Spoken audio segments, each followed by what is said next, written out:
essa música e o clima que ela cria e o ambiente que ela nos deixa, vamos já fazer uma oração? Oremos. Grande Deus, maravilhoso Pai, Tu és o Deus que tudo sabes, tudo sondas e conheces. Nesse momento, Senhor, te rogamos para que o Senhor possa entrar em cada lar aqui presente, em cada ponto de transmissão no qual essa mensagem está sendo ouvida. Te imploramos, Senhor, para que o Teu Espírito possa nos unir nesse momento. Unir e falar ao nosso coração. Existem pessoas, Senhor, as quais foram citadas, as quais estão passando por problemas e dificuldades, Senhor. Entretanto, nós o rogamos para que o Senhor possa ampará-las nesse momento. E assim, elas possam sentir o Seu abraço e se sentir acolhidas por Ti. Te peço mais uma vez a unção sobre o Teu humilde servo, para que hoje aqui nós possamos ouvir apenas a Tua voz. Em nome de Jesus. Amém. Amém. Bom, vou me apresentar. Meu nome é Eric. Eu sou membro da igreja de Brotas, a Central de Brotas. A primeira vez que eu estou pregando numa igreja com um clima assim, né? Eu até sinto falta da interação com os irmãos, aquele irmão bocejando e dizendo, já está na hora de terminar o sermão, aqueles que levantam. Então, se eu estiver me delongando aí, você pode botar no chat aquela mãozinha assim, e aí a gente vai saber que está na hora de dar uma encerrada no sermão. Bom, estou muito feliz pelo convite do pastor Rubem, pastor que foi o meu pastor por 4 anos, lá do distrito de Brotas. E que o que a gente possa conversar aqui possa, sem dúvida, servir para a sua vida. Porque esse é o objetivo da palavra de Deus. Entrar no coração e transformar. Bom, o tema que me foi sugerido é o que deve fazer agora. E dessa frase, dessa pergunta, deriva uma pergunta que essa é a fundamental da frase, né? E agora? Nós sempre nos deparamos com essa frase quando nós nos surpreendemos com algo repentino que nos acontece. A primeira pergunta que a gente pode fazer em relação a essa reflexão é: que agora? O que está acontecendo agora para você estar perguntando e agora? Alguma coisa te surpreendeu? Alguma coisa te pegou de repente? Bom, se nós pararmos para analisar o agora, vamos chegar à conclusão que o agora ele está um caos. O agora pode ser definido pela palavra caos. Porque o mundo já tinha pouco problema. E de repente, de uma hora para outra, uma cidade lá na China, do outro lado do mundo, descobre uma gripe que tem a capacidade de letalidade baixa, mas de disseminação altíssima. O agora, ele começou a se rapidamente ser transformado em uma coisa que muitas vezes nós não conseguimos compreender. Eu quero trazer esse recorte, esse apanhado, esse pequeno apanhado, para que nós possamos analisar esse agora. Para que nós possamos ter uma noção de quantificação do caos. Porque uma das coisas que o mundo ele busca é a solução dos problemas. E todo mundo quer a solução dos nossos problemas. Existe até pós-doutorado em gestão de problemas, em gestão de conflitos, em gestão de situações de alta periculosidade. E para você entender e você gerir e você passar por esse problema, você precisa entender todas as redomas do problema. Então a pergunta é: o que está acontecendo agora? Bom, nós sabemos, por informações as mais recentes que eu tenho, que no Brasil morrem por dia cerca de 1.100 pessoas de coronavírus. Você quer quantificar isso? Vá lá na sua lista do Facebook. Você tem 1.000 amigos? Imagine que todas as pessoas do seu Facebook elas falecem.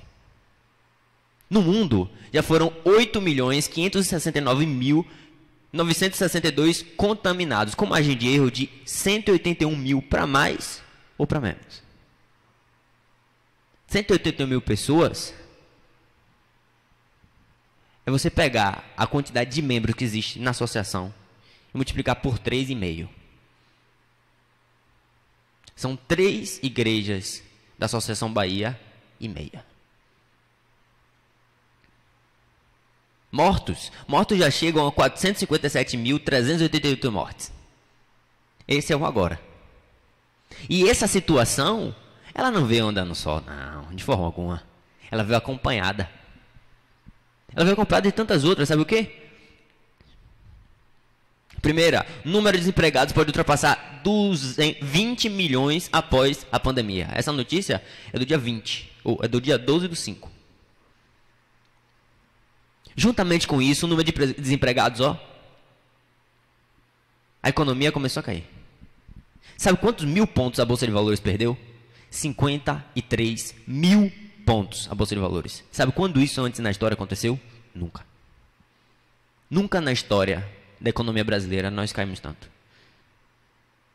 Em vez da economia nesse ano crescer, ela vai cair quase 8%. Sabe o que significa?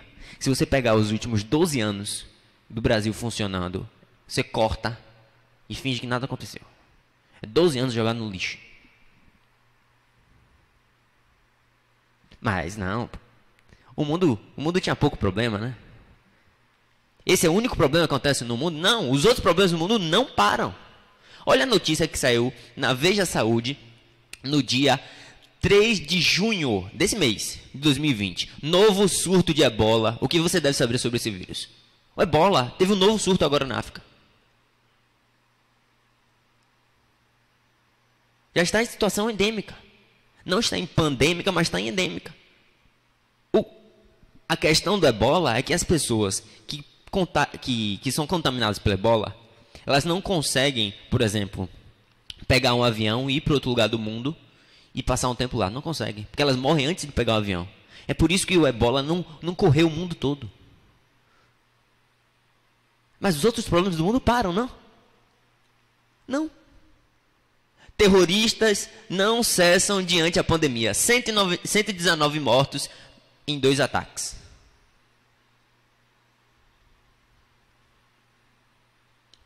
Você está entendendo o que está acontecendo agora? Porque se você disser para mim que está complicado, eu vou concordar com você. Porque é tanta coisa acontecendo agora. É tanto caos acontecendo agora. Você acha que acabou? Não.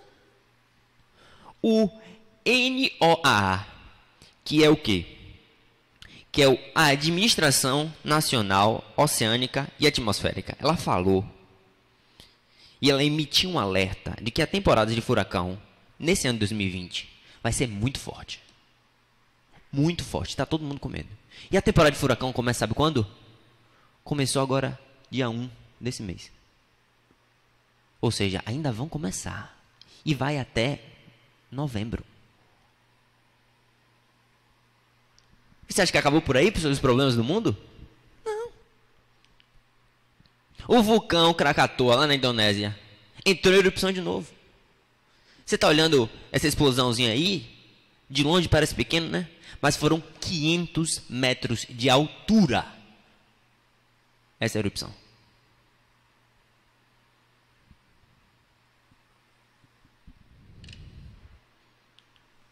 E agora? O que é que a gente vai fazer? O que é que fazer? Como é que a gente vai gerir esse caos? O que é que eu tenho que fazer agora? Como é que eu vou ser luz? Qual é o meu papel? E agora?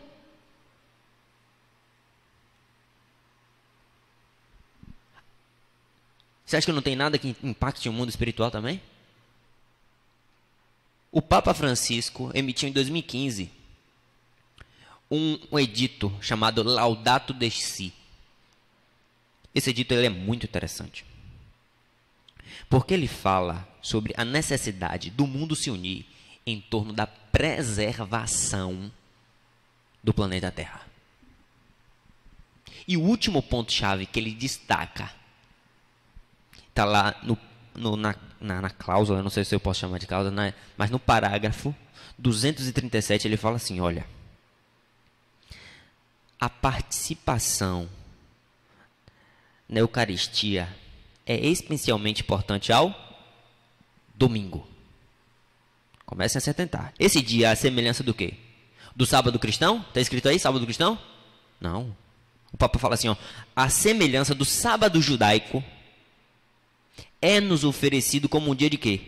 De cura das relações do ser humano com quê? Com Deus, consigo mesmo, com os outros e com quê? Com o mundo. E está sugerindo que é necessário uma cura do mundo. E essa cura é oferecida através do quê? Ah, não é do sábado, não?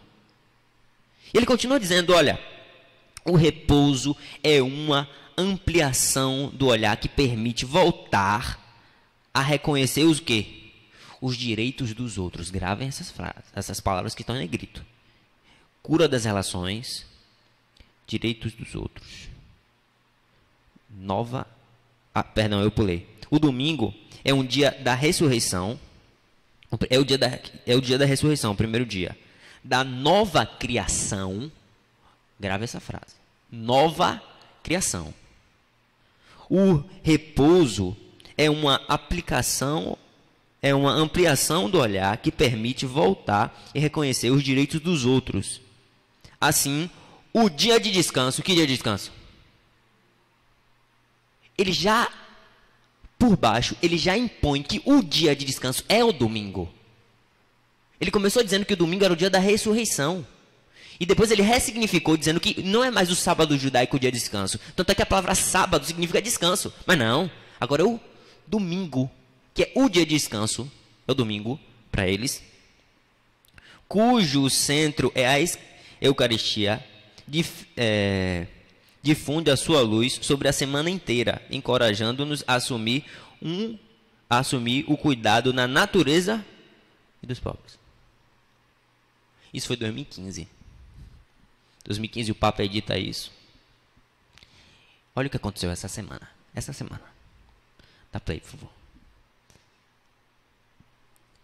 O vídeo é em inglês, mas eu traduzo para vocês. Você mexe na tela aí e dá play.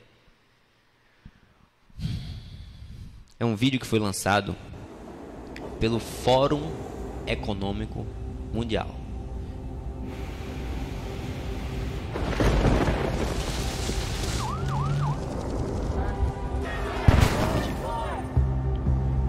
Vários problemas. Nosso mundo mudou, eles dizem.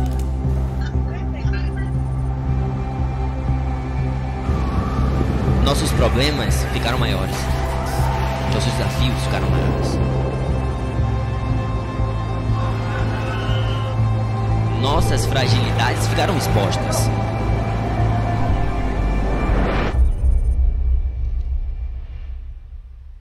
Nosso sistema precisa de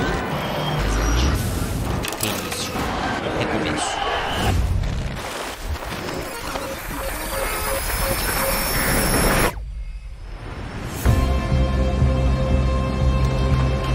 Todo mundo tem um papel a desempenhar.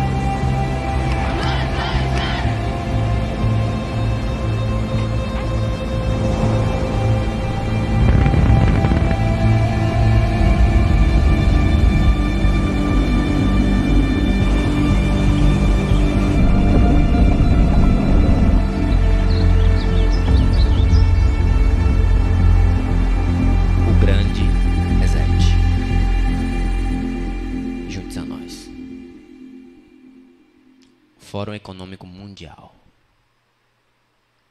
está conclamando os líderes do mundo inteiro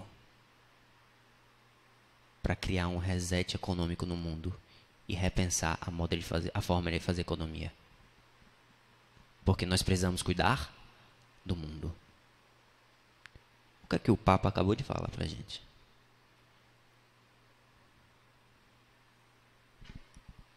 O que é que para o Papa caracteriza a nova criação do mundo? E aí agora? Contexto para você estar formado? A situação para você estar um pouco mais clara? Porque se não está, não tem problema. É muito complexo entender tudo o que está acontecendo ao mesmo tempo. A voluptação de informações, de situações que acontecem simultaneamente no planeta é muito grande. Líderes mundiais concordam que a única pessoa que pode despontar nessa luta, liderando em prol do ambientalismo e da renovação do planeta, é o Papa. E agora? Bom, desta forma já entendemos o agora. Mas para resolvermos e entendermos completamente o agora, precisamos de um contexto. Não só do agora, mas historiográfico. Bom, já começo a dizer que essa pergunta e agora foi feita também a Deus em um certo momento. Quando o ser humano ele cai, quando o ser humano ele entra em pecado, quando Adão e Eva comem do fruto, bom, aquele era o agora. E as pessoas chegavam para Deus e os anjos chegaram para Deus e falavam assim: e agora? O que é que a gente vai fazer? Só que as pessoas não entendiam que o nosso agora não é agora de Deus.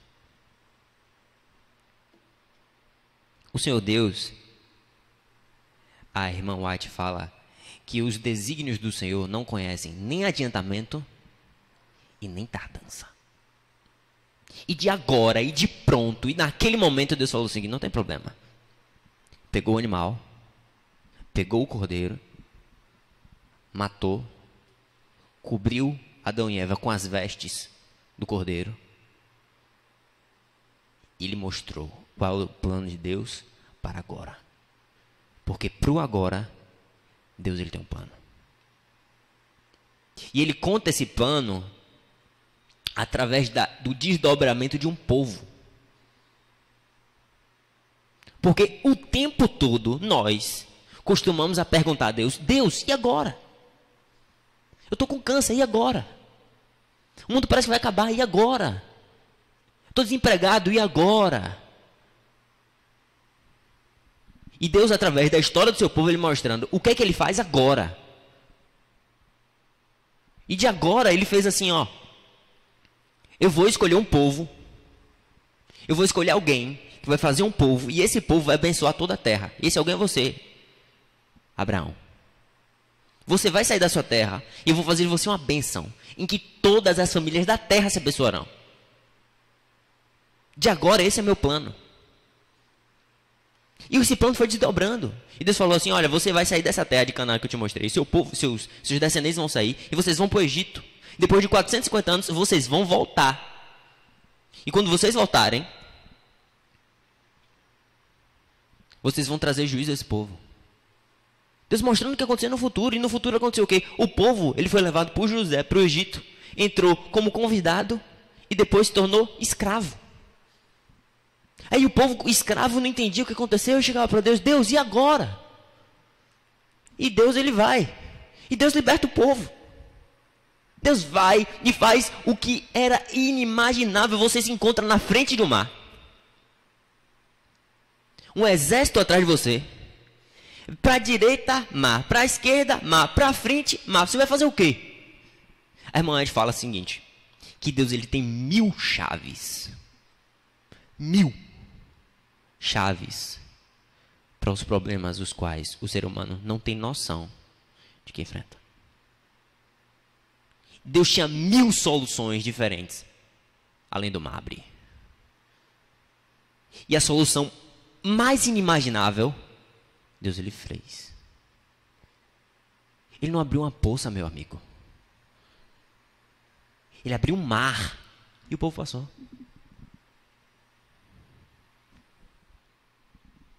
Para você ter noção, o povo entra no deserto E no deserto ele tem dois problemas. Ele tem vários problemas. E um dos problemas é o quê? Primeiro, é muito quente. O deserto ele é muito quente de dia. E essa diferença climática ela afeta muitas pessoas. E eu coloquei uma imagem em cima do deserto do Saara. Você vê alguma nuvem do deserto do Saara? Sabe por que não tem nuvem no deserto do Saara? Porque não chove. Só tem nuvem se chove. Você pode fazer a dança da chuva aí quanto que você quiser. Não vai aparecer uma nuvem, porque no deserto do Saara não tem nuvem. Sabe o que Deus fez? Deus ele colocou uma nuvem tão grande, mas tão grande, que protegia dos raios ultravioletas das pessoas, ou seja, não permitia que eles pegassem insolação, problemas de pele, no meio do deserto. E essa nuvem era tão grande que pegava todo o povo. Então, e essa nuvem também guiava o povo. Então não tem um problema de falar assim, que nuvem eu vou seguir? Porque só tem uma. E Deus ele guiava o povo. De noite era um frio muito forte. Sabe o que Deus fez? Ele colocou uma coluna de fogo. Ele não botou uma fogueirinha, não. Ele colocou uma coluna de fogo que conseguia aquecer milhões de pessoas. Você tem noção do que é isso? Esse é o agora de Deus. Mas não só isso. Deus ele vai mostrar que ele não tem um controle só do agora. Ele tem um controle do porvir. Em Daniel ele fala assim, olha, vai vir o seu reino, Nabucodonosor. E depois do seu vai vir um que é governado por dois, que são os medos e persas. E depois vai vir um que é governado pelos gregos. Depois pelos romanos. Depois vai vir as 10 tribos bárbaras, que vão destruir os romanos. E depois vai vir o meu reino. E aconteceu como? Aí o povo queria mais explicação, um pouco mais a fundo. Deus, não tem problema. Não tem problema, porque eu domino tudo. E mostrou, olha, vai ter um leão com asas. E no portal da cidade de Babilônia, o animal que simbolizava o poder de Babilônia era um leão com asas. Depois vai vir um urso. Depois vai vir um guepardo com 4 cabeças. Esse guepardo ele vai ser tão rápido que ele vai ter 4 asas. Depois vai vir uma besta. Um animal monstruoso com 10 chifres. Dentro desse chifre vai ser um chifre menor. A gente sabe que os 10 chifres são as 10 tribos bárbaras. E depois esse chifre menor ele surge depois de destruir os 3 pequenos chifres, né? Que são os Érados, os Volos, os Vândalos e os Ostrogodos.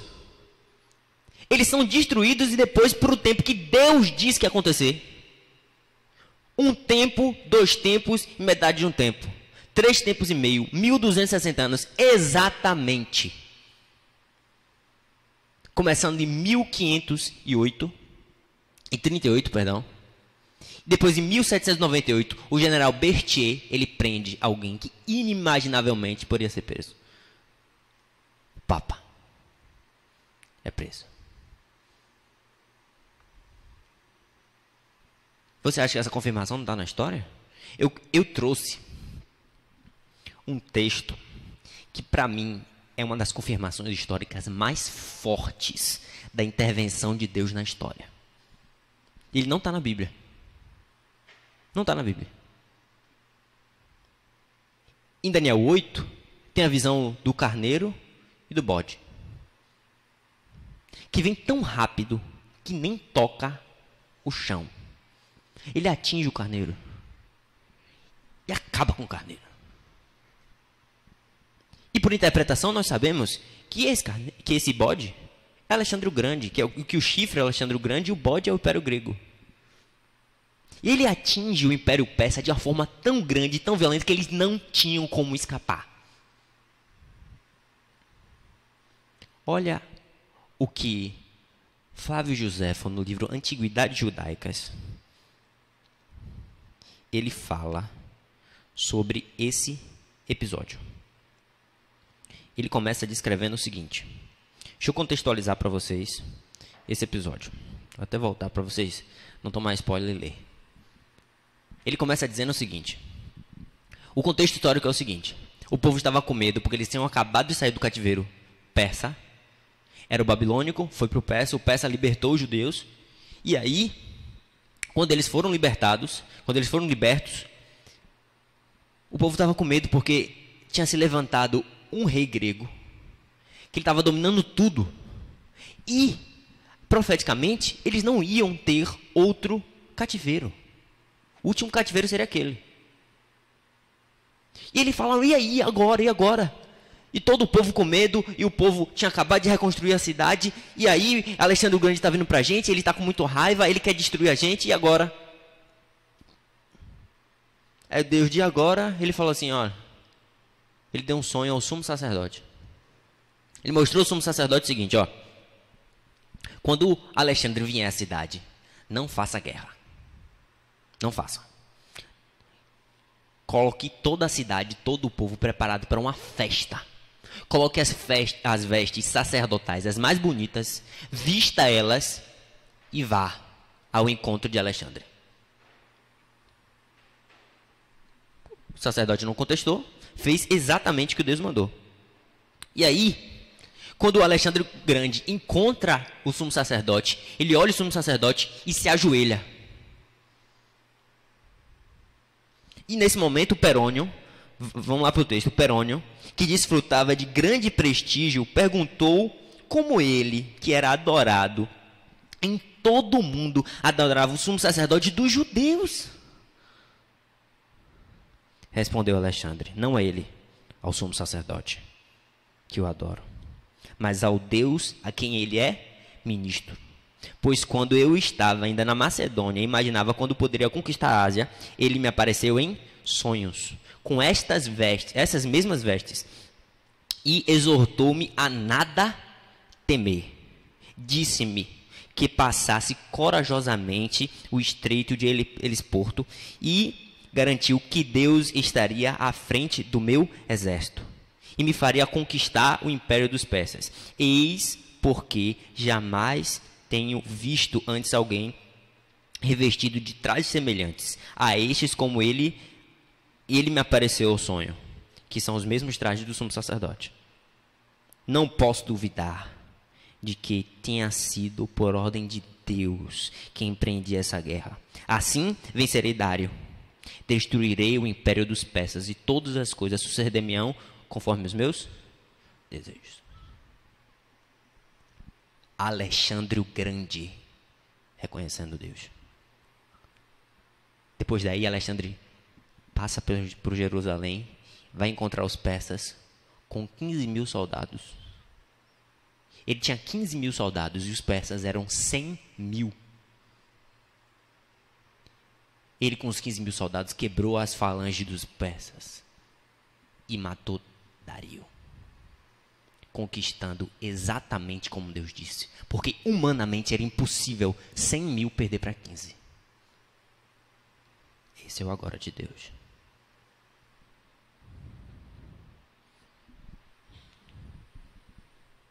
Abra sua Bíblia em Hebreus, por favor. Hebreus 11. E encerrando essa linha de raciocínio, eu vou parafrasear o apóstolo Paulo, creio eu, que foi o autor da carta dos Hebreus. Hebreus 11, no versículo 32, ele fala assim: o que mais direi?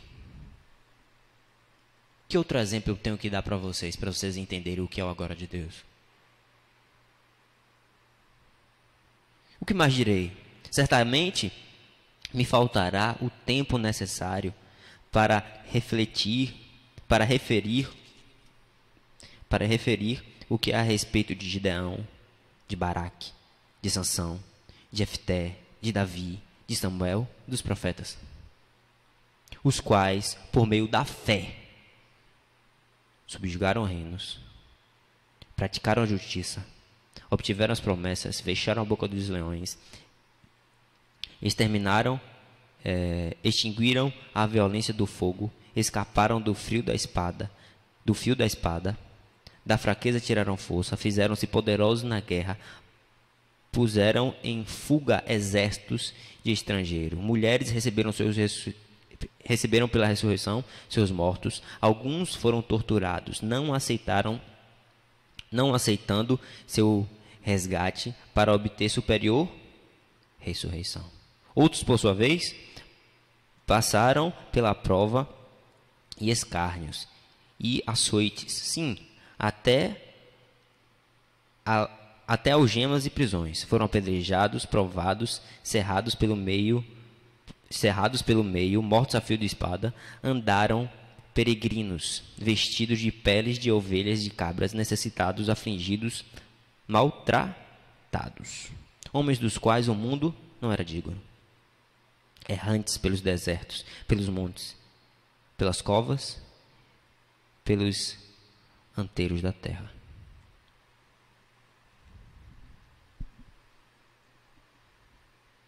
Eu poderia citar todos esses exemplos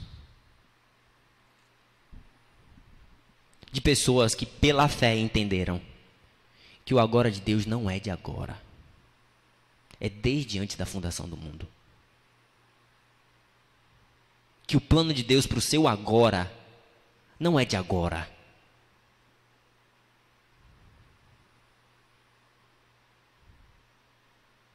O contexto desse caos ficou mais claro para você?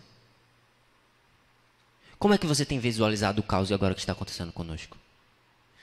Tem sido com os mesmos olhos que você olhou no começo do sermão?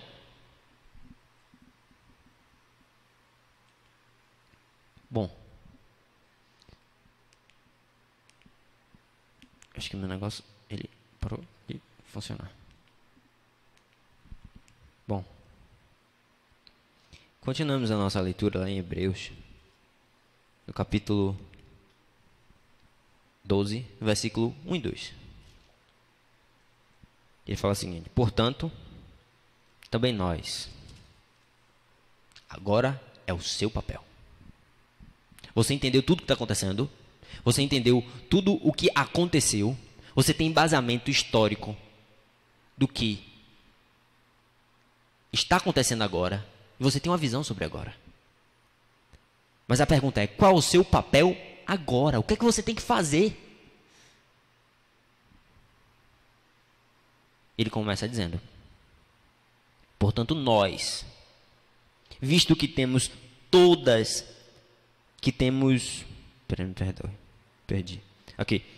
também temos a rodear-nos toda grande nuvem de testemunhas, desembaraçando-nos de todo o peso do pecado. Começou o seu papel. Seu papel começa aí. Você olhou todas as suas testemunhas? Você olhou todos esses exemplos de pessoas que acreditaram no agora e no plano de Deus para o agora? Olhou todo esse arcabouço? Bom, agora é a sua vez. A sua vez de olhar para si. Você tem que se entender. Tem que se olhar no espelho. Você tem que saber se você está tendo uma visão coerente de sua vida cristã ou não. Agora é hora de você se reavaliar. Para você saber se o que você está fazendo condiz para um cristão ou não. Porque muitas vezes nós estamos carregando essa bolsa, nós estamos carregando esse peso do pecado e queremos seguir. E a gente não pode. Nós vivemos um cristianismo de sanfona. No momento a gente acredita que Jesus vai voltar 50 anos. Aí acontece alguma coisa, não, Jesus vai voltar agora. E quando eu acreditava que voltava 50 anos, eu não me preparava, mas agora eu tenho que me preparar. Aí de repente, não. As pessoas da Guerra Mundial também acreditavam que Jesus ia voltar naquele momento. Aí depois viram que o mundo não ia acabar durante a Guerra Mundial, esfriava. E vive nessa sanfona, nesse vai e vem. Esse vai e vem espiritual não é bom. Porque cria cristãos como? Cristãos mornos, frios. Cristãos que não têm engajamento naquilo no qual eles se propuseram a fazer.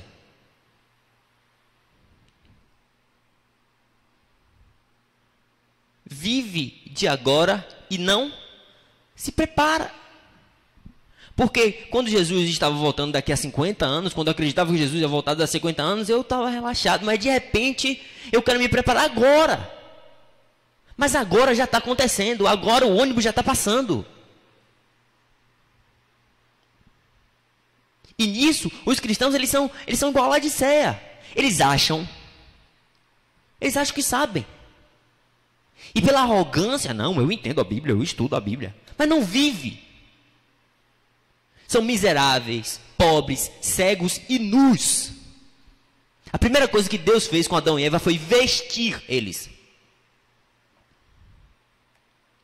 A primeira coisa que Adão e Eva precisaram foram ser revestidos pela justiça do Cordeiro. E os cristãos de hoje, eles acham que estão vestidos, mas estão nus. Eles acham que estão bem, se olham no espelho e vê tudo certo, mas são cegos. Recentemente eu passei por uma experiência muito interessante. Eu usei óculos durante 14 anos da minha vida. Eu tenho 22, eu uso óculos desde a minha tenridade. E meu grau chegou a 5 graus de miopia. E se eu tirasse o meu óculos, ou a minha lente, que eu passei a usar lente depois de um tempo, e olhasse uma pessoa que estava 1,5 m de mim, eu não enxergava o rosto da pessoa.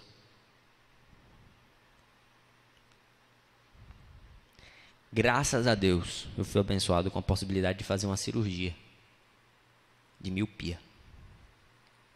Hoje eu enxergo o rosto de todos, sem óculos, sem lente. E eu louvo a Deus porque isso aconteceu há 3 semanas atrás. E quando você é praticamente cego e iludido com as coisas, como as coisas podem ser, porque você não enxerga de verdade as coisas. Você pode botar o melhor óculos do mundo, mas você não vai enxergar a frase que está escrita lá no fundo e a mãozinha. Não vai. Quando você tira o óculos, você cria uma prospecção, você cria uma imagem de como aquele rosto ele pode ser. Mas ele não é daquele jeito que você imaginou.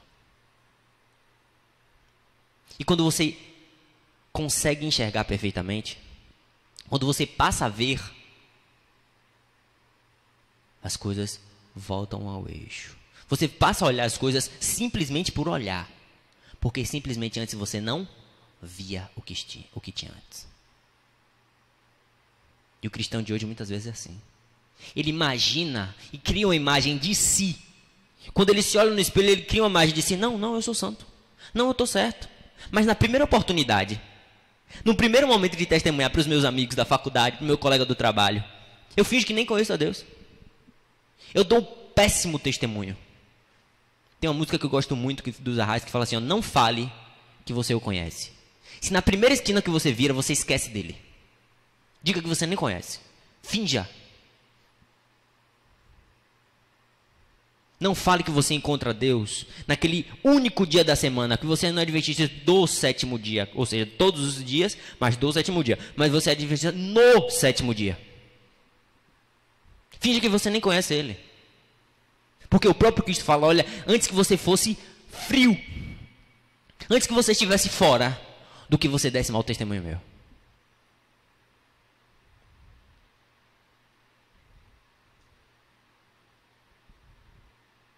E a esse mesmo povo, Deus ele tem um apelo, que é o primeiro grupo de pessoas que está assistindo esse sermão. São pessoas que espiritualmente estão sobrevivendo. Vão à igreja, quando dá faz o culto. Tornou Deus um paliativo. Mas quando o negócio pega, meu Deus, por favor, eu sempre te servi, eu sempre te... Olhe no espelho. Foi sempre mesmo que você serviu a Ele? De todo o coração. Foi sempre mesmo que você viu, que você foi a imagem de Cristo? Foi sempre mesmo? A você Cristo oferece colírio, para que você possa ter os seus olhos lubrificados e veja a sua nudez. E depois de você ver a sua nudez, você entenda que você precisa das vestes do Cordeiro. Porque você não enxerga, você está iludido.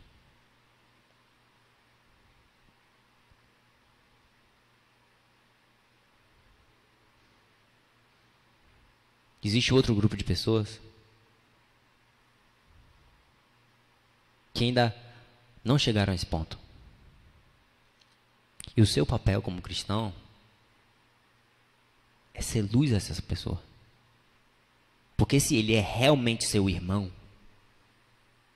ligado a você, não por um laço de consanguinidade terrena, mas pelo sangue de Cristo,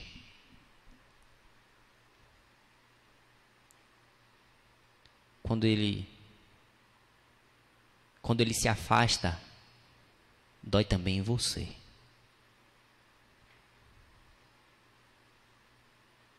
E o texto continua dizendo, olha,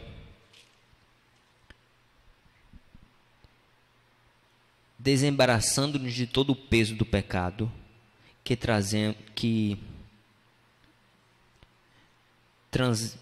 tenazmente nos assedia, obrigado, tenazmente nos assedia, corramos. Com o quê? Com perseverança. A carreira que nos está proposta. Bom, você reconheceu? Você se olhou no espelho? Agora vá. Agora corra. Aquela carreira que foi para você proposta. Com apatia? Com desânimo? Com perseverança. Porque a perseverança é aquilo que nos move e nos leva a ir, mesmo com a vontade de ficar e voltar. Você se reconheceu? Agora vá. Agora ide.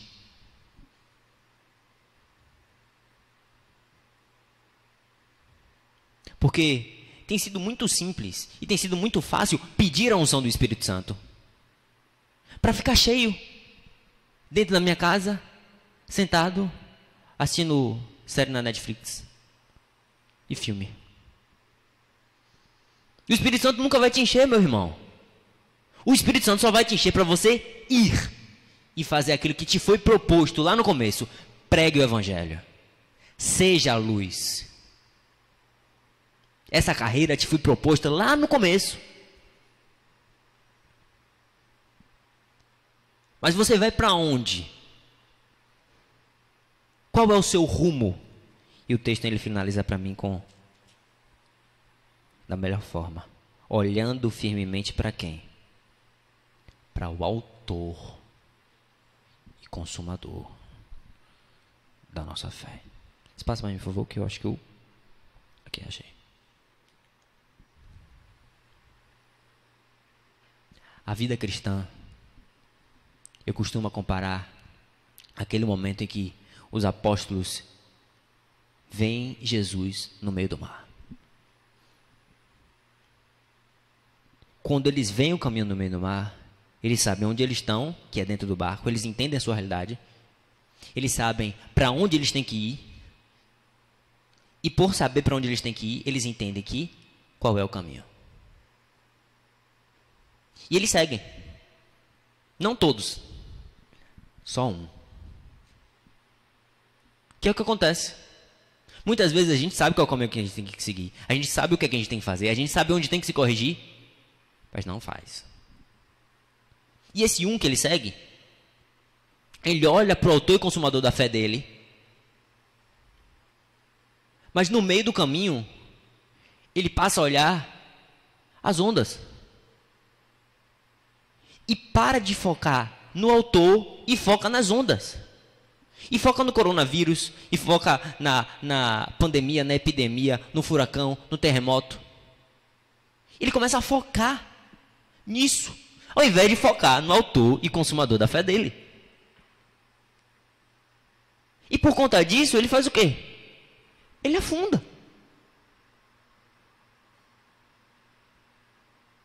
Quando você tem corrido a sua fé, você sente que você perdeu o norte aquele primeiro norte que você tinha?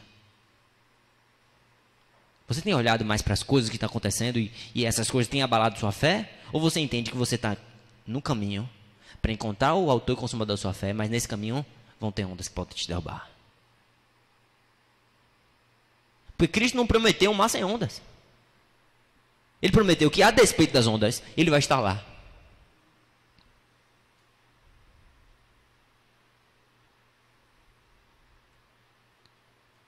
Podemos esquecer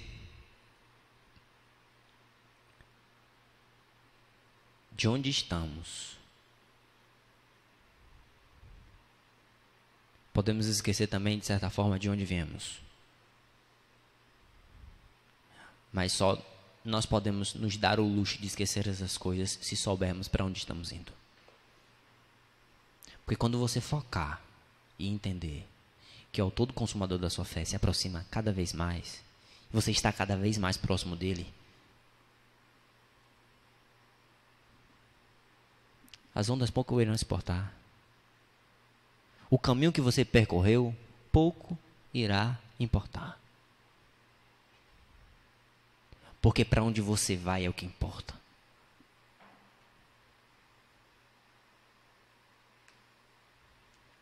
A irmã White, eu finalizo com essa frase, fala o seguinte: nada temos a temer quanto ao futuro, a menos que esqueçamos como Deus tem nos conduzido no passado. Todos os reinos vieram. A cabeça, os braços, a cintura, as pernas, os pés. Só falta a pedra. E a certeza de que todos esses passaram tem que servir de certeza de que ele está te conduzindo agora, porque a pedra vai vir. Nós iremos participar da boda. E tendo isso em mente, não importa as ondas. Não importa o contexto inserido. Porque vale a pena seguir a carreira da fé. Porque o caminho que você vai percorrer é um caminho que é vivo. Porque o caminho é Cristo. E ao percorrer esse caminho, você vai se sentir transformado e moldado pelo caminho.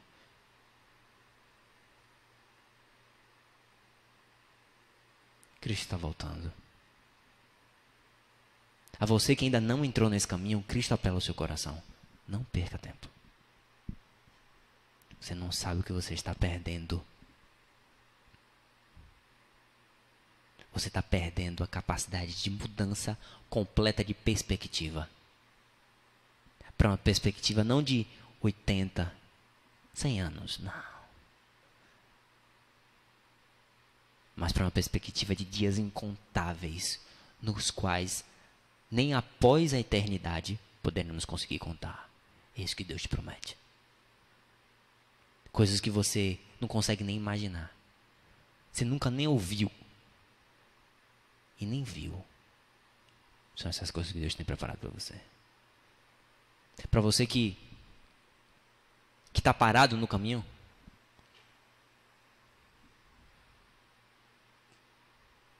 Vá. Ide. Percorra o caminho. Olhando no foco. Com foco no norte. Que é Cristo. Para você que tem andado esse caminho, não desista. Porque o dono do caminho está com você. E a certeza de que no fim, o galardão nos espera. Cristo está voltando. Como o nosso irmão Daniel falou, já podemos ouvir o galope do cavalo branco, já podemos ouvir as trombetas, ele está à porta. Mas mesmo que ele não volte daqui a 20 anos, eu estarei pronto hoje para esperá-lo. Que esse possa ser nosso compromisso. Que essa possa ser a nossa forma de proceder. Que cada vez mais, no examinar das Escrituras, nós possamos alicerçar e basear nossa fé naquela rocha eterna, que é Cristo Jesus. Nesse momento nós vamos ouvir um louvor especial. E durante o louvor, lembre dos momentos que Deus te acolheu. Lembre dos momentos que Ele te protegeu. Lembre naqueles momentos que você teve a certeza que só pôde ser Deus na sua vida.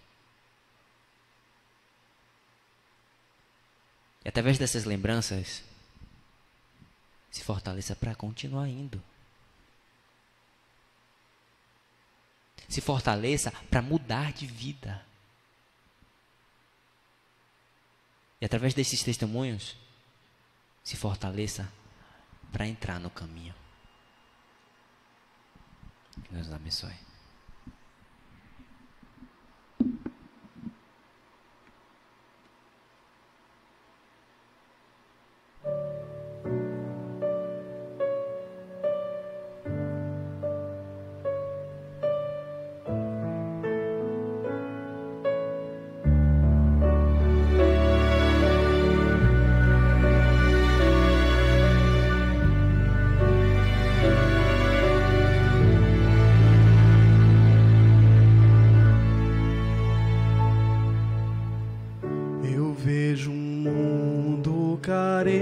De esperança, eu vejo a vida perdendo seu valor.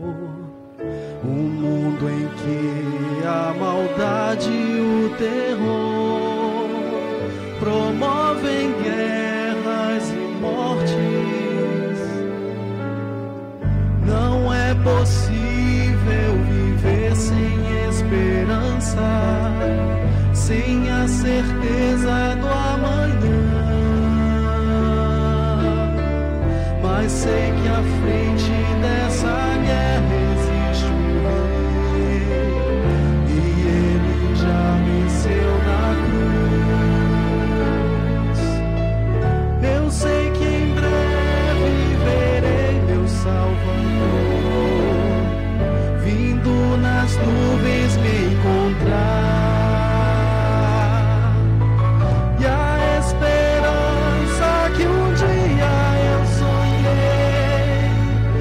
Está sorrindo para mim. Eu creio em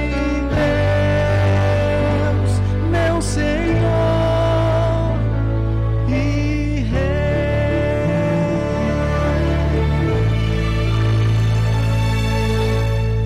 A cada dia o mal se multiplica, mostrando ao mundo que o fim já começou. A fome, a guerra, a angústia e o sofrer revelam a imagem do pecado. Mas o amor de meu Deus é esperança de um majestoso alvorecer. Traz a paz e a certeza do amanhã. O novo sol irá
vamos fazer agora?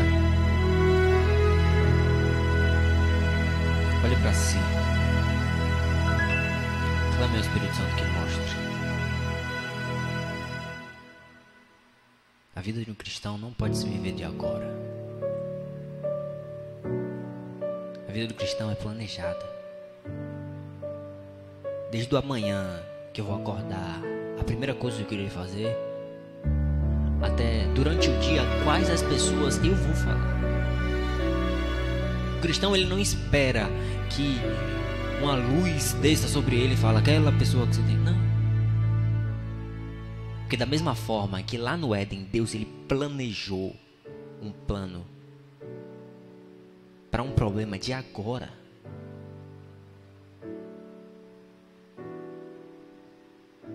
Temos que planejar nossa vida.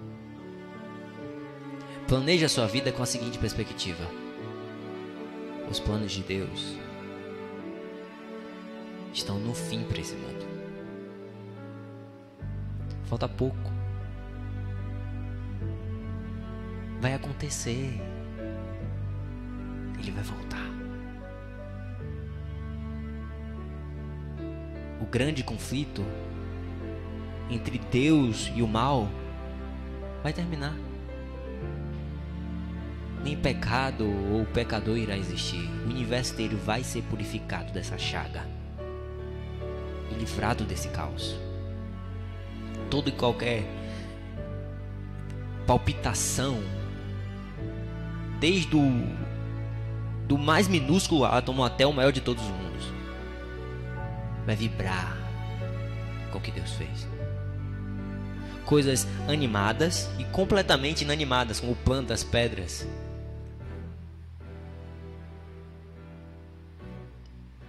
em harmonia, beleza e completo júbilo, vão reconhecer que desde o princípio Deus nos amou. Lembre, você só preocupa com agora porque você precisa contar o tempo. Existirá dias em que você não vai precisar disso. Falta pouco, meu irmão. Não desista. Não desista se o desemprego, se algum ente querido seu está passando por um problema ou nos deixou. Lembre que tudo isso vai durar pouco. Isso é um até logo. Cristo está voltando. Vamos orar.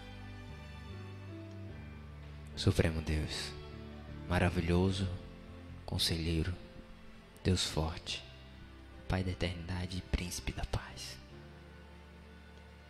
Tu, Cristo, és aquele que foi o enviado de Deus para nos dar a tua justiça como veste. E nós te somos eternamente gratos por isso. Gratos por esse dom. Gratos pela oportunidade de sermos resgatados desse caos.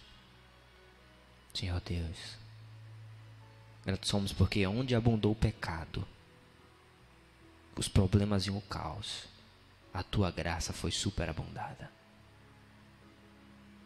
Gratos somos pela oportunidade de ouvirmos a tua voz. Mas por favor, Senhor, nos ajuda a ter força para mudar. Nos ajuda a ter humildade para reconhecer. E nos ajuda a ter perseverança para continuar. Grande Deus, cremos em Ti como único Senhor e Salvador e Rei. Como aquele que está prestes a vir, que é doador de vida e liberdade a todos que em Ti creem, irá nos resgatar. Mas que nós possamos, Senhor, não apenas ficar abastecidos do Teu Espírito, mas ser bênçãos e ir cumprir a carreira e o papel que nos foi posto. Perdoa os nossos pecados. Nos dá um sábado em Tua companhia e na Tua presença. Tudo isso nós te pedimos e desde já te agradecemos. Em nome de Jesus. Amém. Deus te abençoe. Um feliz sábado.